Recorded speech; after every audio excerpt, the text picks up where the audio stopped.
Grave of the fireflies. यह एक जापानी एनिमेटेड फिल्म है जो द्वितीय विश्व युद्ध के दौरान हुई एक भयानक घटना पर आधारित है। इस फिल्म को देखने के बाद कोई भी ऐसा व्यक्ति नहीं मिलेगा जो रोया ना हो, और मेरी माने तो यह दुनिया की सबसे इमोशनल फिल्म है। कहानी की शुरुआत में एक लड़के को दिखाया जाता है जो कह रहा है कि 21 सितंबर 1945 को मेरी मौत हो गई थी।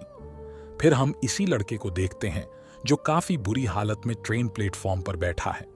अनफॉर्चुनेटली आज ही 21 सितंबर 1945 है, यानी कि वह दिन जब इसकी मौत हुई थी। लड़के ने मरने से पहले सात्सुको का नाम लिया और फिर गहरी नींद में सो गया। कर्मचारियों को भी ऐसे लड़कों पर बिल्कुल दया नहीं आती थी, क्योंकि वे रोज ही किसी को ऐसे मरता हुआ देखते थे। वर्ल्ड वॉर 2 में तो लोगों की मौत एक आम सी घटना हो गई थी। सफाई कर्मचारियों को लड़के के पास एक टीन का डब्बा मिला, लेकिन उसमें कुछ नहीं था, इसलिए सफाई कर्मियों ने उसे बगल के बगीचे में फेंक दिया। तभी उस डिब्बे का ढक्कन खुल गया और उसमें से बहुत सारे जुगनू निकले, और अगले ही पल वहां चारों तरफ रोशनी हो जाती है और उस रोशनी में से एक परी जैसी लड़की निकलती है जिसका नाम सात्सुको था।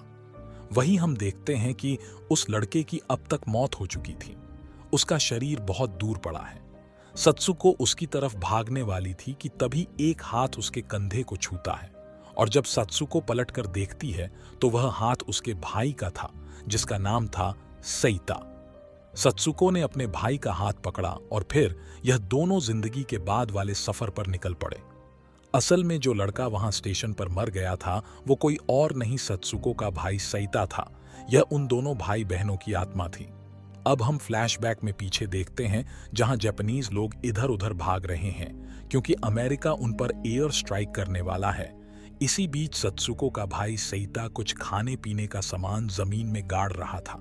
उसने अपनी मां को शेल्टर में जाने के लिए कहा और फिर अपनी बहन सत्सुको को लेकर खुद भी जाने लगा। जाने से पहले उसने सत्सुको की गुड़िया और अपने पिता की फोटो उठाई। उसके पिता एक नेवी ऑफिसर थे जो इस वक्त वर्ल्ड वॉर 2 में लड़ रहे थे। जैसे ही यह दोनों बाहर निकले, वैसे ही इस इलाके में एयर स्ट्राइक शुरू हो गई। प्लेन से बॉम्ब फेंके गए जो अभी फटे नहीं थे। उनके फटने से पहले सेइता अपनी बहन सात्सुको को लेकर भागा, और फिर तो अमेरिका ऐसे बम छोड़ने लगा जैसे उस दिन दिवाली हो। पूरे इलाके में अफरा तफरी और खौफ का माहौल था। सेइता सात्सुको को लेकर नदी के किनारे आ गया और यहां दीवार की ओटक में छुप गया। फिर सात्सुको ने बताया कि उसने अपना एक शूज खो दिया है। इस पर सेइता ने कहा कि वह उसे इससे भी बढ़िया शूज दिला देगा। सात्सुको ने भाई की बात का जवाब देते हुए कहा कि मेरे पास कुछ पैसे हैं, और फिर सात्सुको ने अपना पर्स निकाला जिसमें 2-3 येन पड़े थे। सेइता ने उन पैसों को देखकर कहा कि तुम तो अमीर हो गई हो सात्सुको। और तभी वहां बारिश होने लगी। बॉम्बिंग के बाद की बारिश बेहद खतरनाक होती है क्योंकि उस बारिश में बम की खतरनाक गैसेस मिक्स होती है। बारिश रुकने के बाद इन्होंने देखा कि इनका शहर तो अब खंडर बन चुका है। हर तरफ जख्मी और लाचार लोग नजर आ रहे हैं। सत्सुको अपनी मां के बारे में पूछ रही थी। तभी सेइता को पता चला कि जितने भी लोग बच गए वो सब एलिमेंट्री स्कूल में इकट्ठे हुए हैं, इसलिए वह सात्सुको को लेकर स्कूल पहुंच गए। वहां सेइता की पड़ोसन ने उसे बताया कि उसकी मां जख्मी है, और फिर सेइता सात्सुको को पड़ोसन के पास छोड़ के अपनी मां से मिलने पहुंचा। वहां उसे मिलिट्री ऑफिसर मिला जिसने सेइता को उसकी मां की अंगूठी दी, और फिर उसकी मां को दिखाते हैं जिनकी हालत बेहद खराब थी। अब सेइता अपनी मां को लिटरली मम्मी कह सकता था। उनकी पूरी बॉडी पर पट्टी बंधी हुई थी और बड़ी मुश्किल से वह सो पाई थी, इसलिए सेइता ने उन्हें नहीं उठाया। मिलिट्री वाले की सलाह के हिसाब से मां को बचाने का सिर्फ एक ही तरीका था, जल्द से जल्द उनका इलाज। फिर सेइता अपनी बहन के पास आया और उसे बताया कि मॉम को इलाज के लिए नायो में ले जा रहे हैं। सात्सुको इस बात से परेशान हो गई। वह अपनी मॉम को देखना चाहती थी, लेकिन सेइता ने उसे थोड़ा इंतजार करने के लिए कहा। इस पर सात्सुको रोने लगी तो सेइता उसे चुप कराने के लिए करतब करके दिखाने लगा। फिर सेइता हमें बताता है कि अब उन्हें नाओमी जाना पड़ेगा, जहां उनकी एक आंटी रहती है। वे दोनों अब उन्हीं के साथ रहेंगे। यह जो लाल कलर वाले सीन हैं, इन्हें ध्यान रखना। इनका मतलब क्या है? यह मैं आपको वीडियो के आखिर में समझाऊंगा। तो अब सईता और सत्सुको लाल कलर वाले पहाड़ी के ऊपर से खुद को देखते हैं और फिर वे आंटी के घर पहुंच गए। दरअसल सात्सुको तो पहले से यहीं थी और सईता बाहर से आया था। उसने घर में घुसते ही एक लकड़ी का बॉक्स पीछे छुपा दिया। उस बॉक्स में उसकी मां की अस्थियां थीं। सईता के घर आते ही सात्सुको मां के बारे में पूछने लगी। सईता ने उसे कह दिया कि मां अभी बीमार है, इसलिए वह उनसे नहीं मिल सकती। और फिर उसकी आंटी भी आ गई। शुरू में तो आंटी ने अच्छा बर्ताव किया, लेकिन जैसे जैसे दिन बीतने लगे वैसे वैसे आंटी का रवैया भी बदलने लगा। आंटी को उनके घर में रहने से कोई दिक्कत ना हो, इसलिए सईता अपने पुराने घर से वह सब चीजें ले आया जो उसने बैकयार्ड में दबाई थी। सिवाय उस बॉक्स को छोड़ के, यह वही टॉफी वाला बॉक्स है जिसे मूवी की शुरुआत में दिखाया गया था। यह टॉफियां से भरा हुआ बॉक्स सईता ने अपने पास रख लिया। खाने का सामान देखकर आंटी खुश हो गई। फिर वो उसकी मां से मिलकर आने का कहने लगी। तभी सईता ने उन्हें बताया कि अब मां नहीं रही। वो नहीं चाहता था कि यह बात सत्सुको जाने। फिर सत्सुको घर आ गई। वो भी आंटी की बेटी के साथ वो बहुत खुश थी, क्योंकि लड़की ने उसे नई चप्पल दिला दी थी। रात में सईता ने उसे नहलाया और फिर वे बाहर खेलने निकल गए। सईता ने उसे जुगनू पकड़ना सिखाया, लेकिन सत्सुको एक भी जुगनू नहीं पकड़ सकी। अब आंटी जी ने आके सईता को चमका दिया। उसने उससे पूछा कि उसके पास कोई काम धंधा नहीं है क्या। इस पे सईता ने बताया कि जिस फैक्ट्री में वह काम करता था वह एयर स्ट्राइक वाले दिन जल गई और उसका स्कूल भी जल के राख हो गया। क्या तुमने अपने पिता को खत लिखा? जी हाँ, मैंने उन्हें उसी दिन खत लिख दिया था जब हम यहाँ पर आए थे, लेकिन अभी तक कोई जवाब नहीं आया।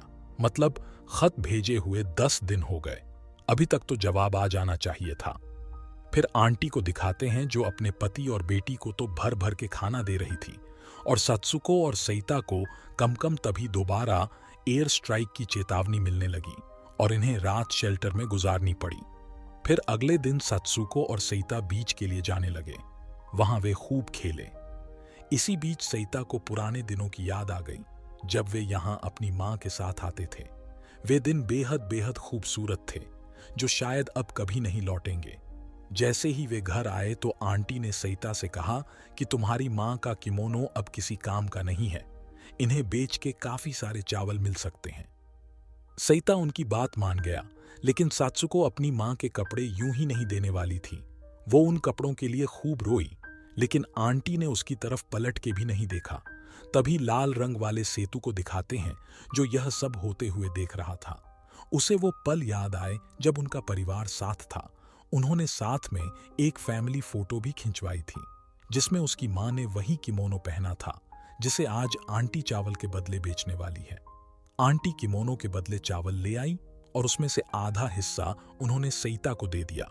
फिर हम देखते हैं कि आंटी ने इन्हें सूखे चावल दे दिए और अपने पति और बेटी के लिए राइस बॉल बना दिए। जब सईता ने राइस बॉल मांगे तो आंटी चिढ़ गई और उसे ही सुनाने लगी कि वह ऐसा क्या कर रहा है जिसके लिए उसे राइस बॉल मिलने चाहिए। आंटी के हिसाब से अच्छा खाना सिर्फ उन्हें मिलना चाहिए जो देश के लिए कुछ कर रहे हैं, जैसे कि उसका पति, उसकी बेटी और वह खुद। इस पे सात्सुको ने पूछ लिया कि आप देश के लिए क्या कर रही हो।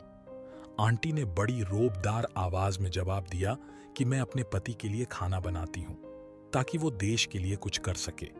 फिर सात्सुको ने कहा कि यह चावल तो हमारे ही है, फिर हमें राइस बॉल क्यों नहीं मिलेगा। इस पर आंटी का कहना था कि मैं तुम्हें यहां रख रही हूं, यह कम है क्या? अगर तुम्हें राइस बॉल खाने हैं तो खुद बनाओ। इसी बात पे सईता अगले दिन बैंक पहुंच गया। बैंक में उनकी मां ने उनके लिए कुछ पैसे जमा किए थे। इधर सात्सुको बैंक के बाहर बैठी एक मां बेटी को देख रही थी।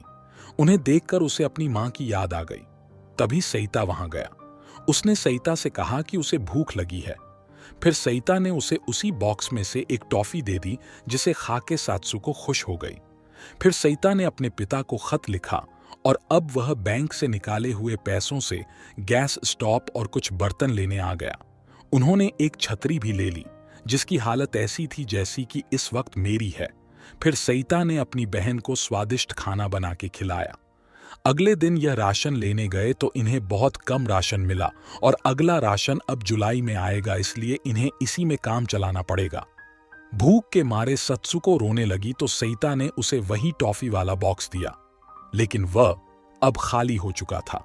लेकिन जब सईता ने बॉक्स जोर से हिलाया तो बॉक्स में से 2-3 टॉफी निकल ही गई, जिससे सत्सुको खुश हो गई। सईता अपनी बहन का बहुत अच्छे से ध्यान रखता था। उसको खुश करने के लिए वह कुछ भी कर सकता था, लेकिन आंटी हर वक्त उनके बारे में उल्टा सीधा बोलती रहती। बुरे सपने की वजह से सत्सुको रोने लगी तो सईता उसे चुप कराने के लिए बाहर ले गया और तभी एयर स्ट्राइक की चेतावनी वाले सिग्नल बजने लगे। सईता भागते भागते पहाड़ी के ऊपर पहुंच गया, जहां उसने खुद को और सत्सुको को देखा, जो बारिश से बचने के लिए शेल्टर में छुपे हुए थे। यह वाला सीन बहुत से लोगों के सर के ऊपर से चला गया होगा, लेकिन हम लास्ट में इसे अच्छे से एक्सप्लेन करेंगे। तब तक वीडियो में बने रहिए। अब यह लोग पियानो बजा रहे थे, तभी इनकी आंटी ने आके इन्हें चमका दिया कि यहां जंग चल रही है और तुम्हें गाना बजाना सूझ रहा है। आंटी ने यह तक कह दिया कि अगर कुछ काम नहीं कर सकते तो जाके शेल्टर में रह लो। यह बात सईता के दिमाग में बैठ गई और वह अपनी बहन को लेकर शेल्टर पहुंच गया। तो वो शेल्टर वाला जो सीन दिखाया था वो पियानो वाले इंसिडेंट के बाद हुआ था। तो अब ये अपना सारा सामान लेकर शेल्टर में रहने आ गए। उन्होंने शेल्टर में ही अपना घर बसाया। पेट भर के खाने के बाद वे सनसेट देखने लगे।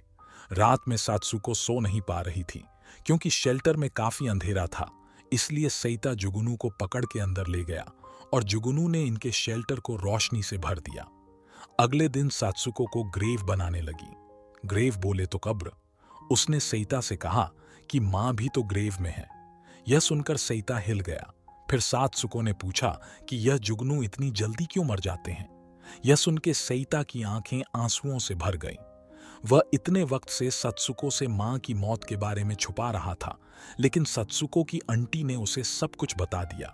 फिर सईता ने कहा कि वह उसे जरूर मां की ग्रेव पर लेकर जाएगा, लेकिन हकीकत तो यह है कि मां की कोई ग्रेव ही नहीं है, बल्कि उन्हें तो जलाया गया और उनकी अस्थियां यही एक लकड़ी के डब्बे में रखी हुई है, जिसे अगेन लाल कलर में दिखाया जा रहा है। अब कुछ बच्चों को दिखाते हैं जो शेल्टर के पास आके देखने लगे, लेकिन यहां कोई नहीं था। फिर वे शेल्टर के अंदर किसी चीज से डर के भाग गए। अब हम वापस फ्लैशबैक में देखते हैं कि सत्सुको और सईता किसान के पास जाते हैं, लेकिन किसान उन्हें चावल देने से मना कर देता है क्योंकि उसके पास भी कम चावल थे। उसने सईता को सजेस्ट किया कि वह वापस अपनी आंटी के पास लौट जाए, लेकिन सईता किसी भी हाल में वापस वहां नहीं जाना चाहता था। तभी एक प्लेन अटैक से बचने के लिए वे खेत में घुस गए और उसने देखा कि वहां तो खाने के लिए काफी सारे टमाटर लगे हुए हैं। उन्हें खाकर दोनों ने अपना पेट भरा। फिर अगले दिन हम देखते हैं कि सात्सुको बीमार पड़ने लगी। उसकी पूरी कमर पर दाने हो गए थे। फिर रात में सईता अपनी बहन के लिए गन्ने के खेत में गन्ना लेने गया, लेकिन किसान ने उसे पकड़ लिया और खूब मारा। हालांकि सईता ने बताया कि उसकी बहन बहुत बीमार है, इसलिए उसने चोरी की, लेकिन किसान को उस पर जरा सी भी दया नहीं आई और वह उसे घसीटते हुए पुलिस स्टेशन ले गया। सईता की हालत देखकर पुलिस वाले ने किसान को चेतावनी दी कि वह उसे बच्चे को पीटने के जुर्म में अंदर भी कर सकता है। यह सुनते ही किसान वहां से निकल लिया। पुलिस वाला जानता था कि खेत में की गई चोरी कोई क्राइम नहीं है, वह भी तब जब किसी के पास खाने के लिए कुछ ना हो। यह तो पूरे समाज, सरकार और देश का फेलियर है कि एक बच्चे को अपनी भूख मिटाने के लिए चोरी करनी पड़ रही है। सईता की यह हालत देखकर सात्सुको रोने लगी। फिर हम देखते हैं कि सात्सुको की तबीयत बहुत ज्यादा खराब होने लगी है। सईता उसे डॉक्टर के पास भी ले गया तो डॉक्टर ने बताया कि इसे सिर्फ खाना चाहिए। डॉक्टर ने ना तो कोई इंजेक्शन लगाया और ना ही कोई दवाई दी। रास्ते में एक आदमी बर्फ की सिल्ली काट रहा था। सईता ने उसी में से टपकती हुई थोड़ी सी बर्फ सात्सुको को खिला दी और अब उसने सात्सुको से पूछा कि उसे क्या क्या खाना है। लड़की ने 3-4 चीजें बताई और फिर सईता ने कहा कि वह शहर जाके जो पैसे बैंक में बचे हैं उन्हें निकलवा लेगा। यह सुनते ही सात्सुको ने कहा कि उसे कुछ नहीं चाहिए, उसे सिर्फ सईता चाहिए। वह नहीं चाहती थी कि सईता उसे अकेला छोड़कर जाए। फिर सईता बैंक पहुंच गया, जहां उसे कुछ लोगों ने बताया कि जापान जंग हार गया है और जिस टुकड़ी में उसके पापा थे, वह टुकड़ी भी अमेरिकन सोल्जर्स के हाथों मारी गई। यह सुनते ही सईता की बची कुची उम्मीद भी टूट गई। उसके बहादुर पिता नेवी ऑफिसर अब नहीं रहे। फिर वह शेल्टर पहुंचा, जहां सात्सुको हिल भी नहीं पा रही थी। उसने सात्सुको को तरबूज की एक बाइट खिलाई, फिर उसके लिए अंडे बनाने बाहर चला गया। उसे क्या पता कि वह जब तक अंदर आएगा तब तक सात्सुको यहां से जा चुकी होगी। वह सात्सुको की डेड बॉडी के पास लेटा रहा, उसे सीने से लगाए हुए। अब सईता के जीवन में कुछ नहीं बचा था। उसने सात्सुको के क्रियाक्रम का सामान लिया और फिर उसे जलाने चला गया। यहाँ सात्सुको की कुछ अच्छी यादों को दिखाया जाता है जो सईता के दिमाग में चल रही थी। सईता ने सात्सुको की सारी चीजें उसके साथ एक बॉक्स में रख दी, लेकिन उसने वह टीन का डब्बा अपने पास ही रख लिया सात्सुको की याद में, और फिर इसका अंतिम संस्कार कर दिया। अपने हाथों से अपनी गुड़िया जैसी बहन को जला दिया। यह तो सच में बहुत दर्दनाक है। अगले दिन सईता सात्सुको की अस्थियों को टीन के डब्बे में भर के पहाड़ी से नीचे उतर गया। वह फिर कभी वापस उस शेल्टर में नहीं गया। अब लाल कलर वाले सात्सुको और सईता को दिखाते हैं, जो एक चेयर पर बैठे हुए हैं, और इसी के साथ यह मूवी यहीं पर खत्म हो जाती है। अब समझते कि यह लाल कलर वाले सईता और सात्सुको कौन है। दरअसल सईता की जब मौत हुई थी तो वह भी अपनी बहन सात्सुको के पास पहुंच गया। पूरी मूवी सईता और सात्सुको की आत्मा के नजरिए से है, जो अपने जीवन के अच्छे पलों को दूसरी दुनिया से देख रहे थे। कुछ लोग हमें छोड़कर चले जाते हैं और फिर कभी नहीं लौटते, लेकिन उनकी यादें, उनका एहसास हमेशा हमारे साथ रहता है। सात्सुको के जाने के बाद सईता मरने से पहले ही मर गया था, क्योंकि उसके पास जीने के लिए सात्सुको के अलावा और कोई वजह नहीं थी। तो दोस्तों, आपको ये मूवी कैसी लगी? हमें जरूर कमेंट करके बताएं। अच्छी लगी हो तो लाइक और शेयर करें, एंड चैनल को सब्सक्राइब करके बेल आइकन प्रेस करें।